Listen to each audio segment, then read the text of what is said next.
Good morning from the news this week on Spiritz TV. I am Shalini Kumar and here I am again with the weekly updates of the alcobev and hospitality sectors. In this global village called the world, so much keeps happening every day that we cannot keep up with them. News this week is the fastest and easiest way to know about them. Here are the major headlines for the week.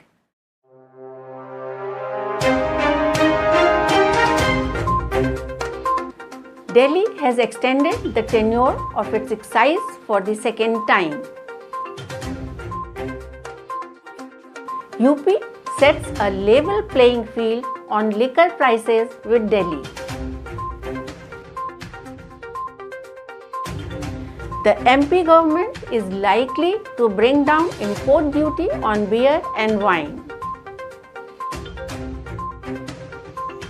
Diageo to sell and franchise chunk of his brands to Inbrew breweries.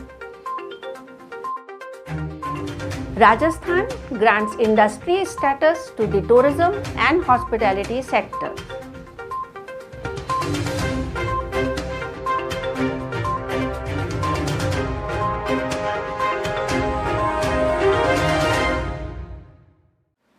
Contrary to expectations of concerned stakeholders to have a new excise policy from 1st June in Delhi, the Delhi government extended the tenure of the existing excise policy till 31st July 2022.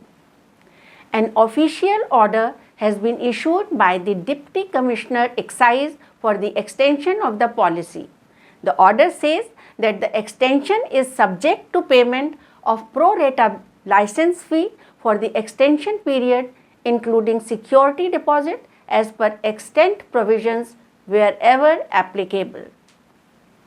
The applicable security deposit wherever applicable shall be recovered in advance from the existing licensees by 31st May 2022, and it shall be ensured that the license fee dues do not exceed the security deposit amount available with the department at any point of time during the extended period, the order added.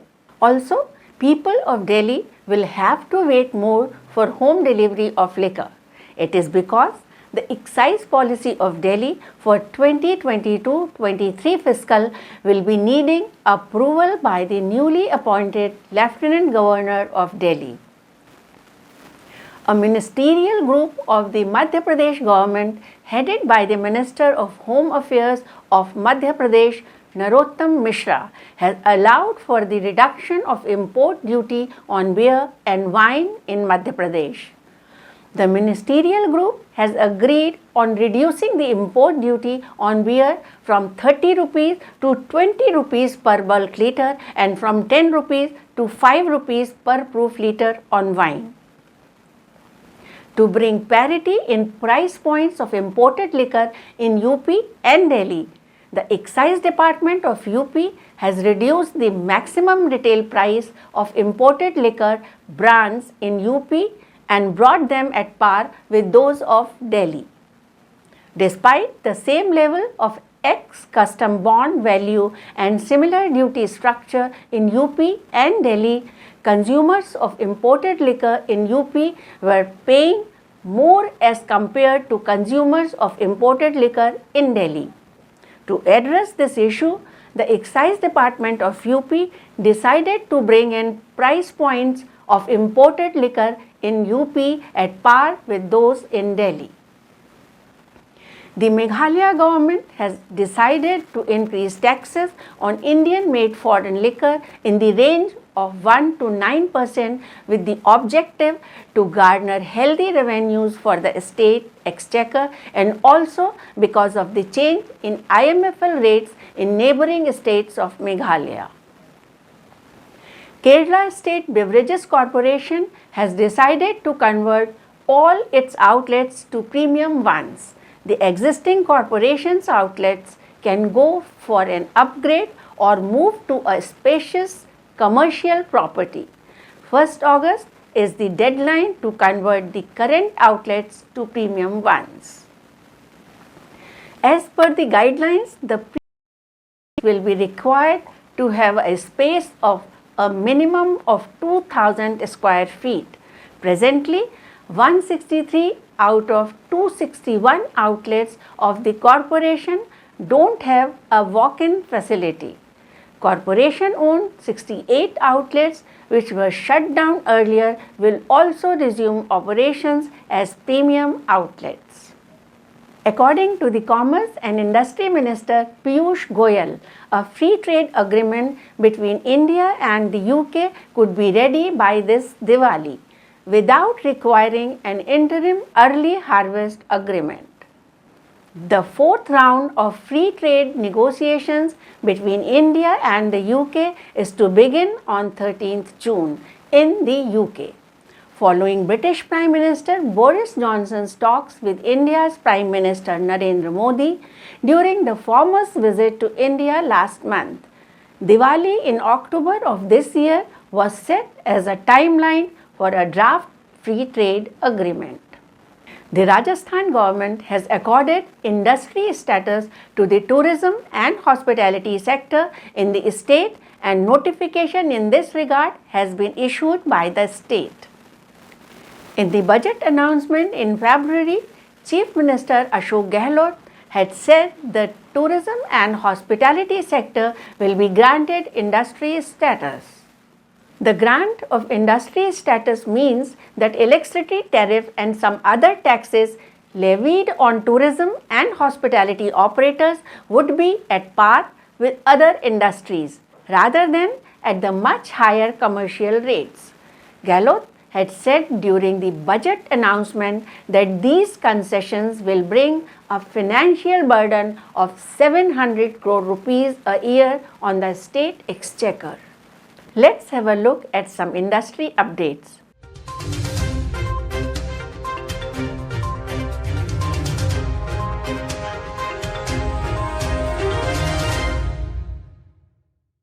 A new study has revealed that the market share of India's non-alcoholic beverages are expected to grow to 1,47,200 crore rupees by 2030 with a CAGR of 8.7%. A study and analysis carried out by the Indian Council for Research on International Economic Relations highlighted how the category has grown from around 671 billion rupees in 2019 with predicted growth set to follow in the coming years. The report titled Contribution of the Non-Alcoholic Beverage Sector to Indian Economic Growth and Atmanirbhar Bharat showed how carbonated drinks were the most popular among Indians, followed by bottled water and fruit drinks and juices. Diageo India owned United Spirits is to sell its 32 brands to Inbrew Breweries Private Limited for 820 crore rupees. The board of directors of USL has approved the sale and franchising of these selected brands to Inbrew Breweries Private Limited. McDowell's and Director's Special Whisky brands will continue to be owned by USL as these are not part of a set deal between USL and Inbrew. The 32 brands to be sold include Hayward's, Old Tavern, White Mischief, Honey Bee, Green Label and Romanov among others. USL and Inbrew have entered into a 5-year franchise arrangement for 11 other brands. USL has granted Inbrew the right to convert the fixed-term franchise arrangement into one with perpetual rights. Hina Nagarajan, Managing Director and Chief Executive Officer of USL said that this is a significant move to reshape our portfolio in service of our publicly stated mission to deliver sustained double-digit profitable top-line growth. She expects that transaction will be completed by the end of the second quarter of the current financial year 2022-23. Bacardi Global Travel Retail has announced the creation of 2 new regions, Bacardi Global Travel Retail Asia Pacific, and Bacardi Global Travel Retail India, Middle East and Africa. Bacardi Global Travel Retail Asia Pacific has been created to focus on the emerging Chinese traveler across Asia and spearhead the recovery in the Pacific with key markets like Australia and New Zealand opening up. Headed up by Gaurav Joshi, who is an existing member of the Bacardi Global Travel Retail Senior Leadership Team, the role has been created to lead the company's increased strategic ambitions with the Chinese traveler. Bacardi Global Travel Retail India, Middle East and Africa specializes in the developing opportunities with the Indian traveler and African traveler. It will be headed up by Alexei Babin, who joins Global Travel Retail from his previous role as the company's marketing director for Russia. He will be based in Dubai.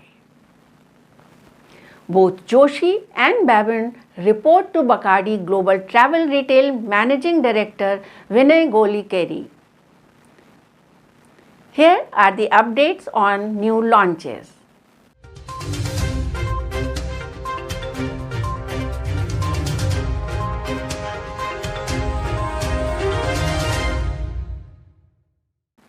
Duos has launched its newest innovative expression double series whiskey for the Indian market. It is a small batch premium blended Scotch whisky series crafted using an innovative 4-step aging process. The Double series is finished in a variety of sherry casks and offers 3 limited edition innovations: Duos Double 21-year-old, Duos Double 27 years old and Duos Double 32-year-old. The series is packaged in 500 ml bottles and is currently available at retail outlets in Delhi, Haryana and Maharashtra. It will soon be available in other major cities too. Anheuser-Busch InBev has launched a new brand of beer for the Indian market, which is named Seven Rivers. Seven River is made with the locally sourced ingredients with flavors curated to suit the Indian palate. The brand will only retail in India for now. The new product is initially being rolled out in parts of Karnataka and Maharashtra and will find its way to states like Delhi, Goa, Haryana and Uttar Pradesh within the current fiscal. Seven Rivers is priced at 130 rupees for a 500 ml can in Karnataka and 165 rupees for a 500 ml can in Maharashtra. Diageo owned Johnnie Walker has launched Johnnie Walker Black Label Sherry Finish as a limited edition whiskey. Initially, it was released in Taiwan. The blended Scotch is now available in more than 35 countries. The 40% ABV whiskey was aged for 12 years prior to being finished in barrels seasoned with sherry from Jerez. It offers flavors from a blend of Speyside, Highland, Lowland and Islay whiskies with notes of sweetness wrapped in smoke as well as hints of dark chocolate and coffee. The 700 ml bottle is priced at RRP 33.99 pounds. It might not sound very palatable, but innovation in brewing sometimes pushes the envelope to some curious levels.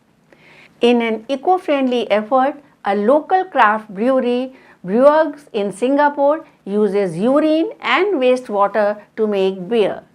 The new brew beer tastes like regular beer. This unique craft beer is produced using New Water, which is Singapore's brand of clean, high quality water that is recycled from urine and wastewater. About 95% of new brew beer is made with new water, which not only complies with standards internationally about safe drinking water that is clean enough to brew beer. I hope you enjoyed this week's news updates. I will be back with more stories for you next week. If you enjoyed this week's news updates, please like, share, subscribe and press bell icon to stay connected. Till then, stay safe and say cheers with care.